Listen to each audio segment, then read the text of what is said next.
Sally Awal Hikmah dari kelas 1C. Di sini saya akan menjelaskan tentang translasi.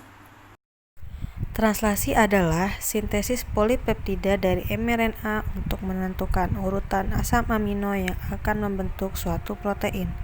Translasi ini terjadi di ribosom.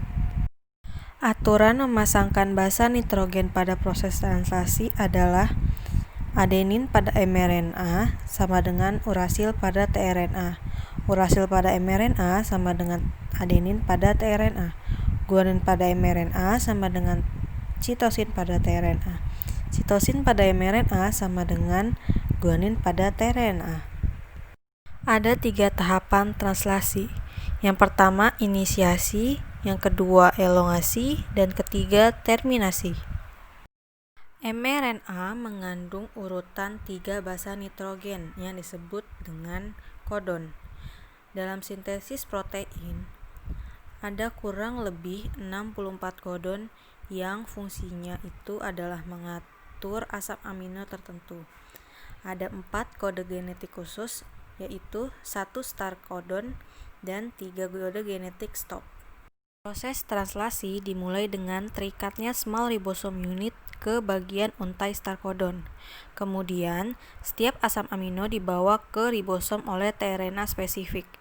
Jenis asam amino tersebut ditentukan oleh urutan antikodon pada tRNA.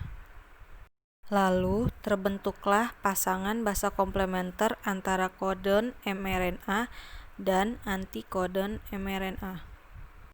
Setelah itu, tRNA akan mengikat start codon, lalu large subunit akan terikat untuk membentuk kompleks translasi, dan proses inisiasi pun selesai. Dalam large subunit terdapat 3 ruangan berbeda yang disebut dengan E sebagai exit, P sebagai peptidal, dan A sebagai aseptor. Selama elongasi, setiap asam amino akan dibawa ke unit mRNA oleh tRNA melalui pasangan basa yang sesuai dengan kodon dan antikodonnya. Setiap antikodon pada tRNA merupakan kode yang sesuai dengan asam amino tertentu. Ketika ada sebuah tRNA dengan muatan asam amino yang berikatan pada situs A, maka akan ada pemutusan di situs P yang mengakibatkan asam amino berpindah pada situs A dan membentuk peptida. Kompleks translasi akan bergerak terus ke arah kanan sehingga tRNA yang tidak bermuatan akan keluar melalui situs E dan situs A akan kembali terbuka untuk menerima tRNA berikutnya.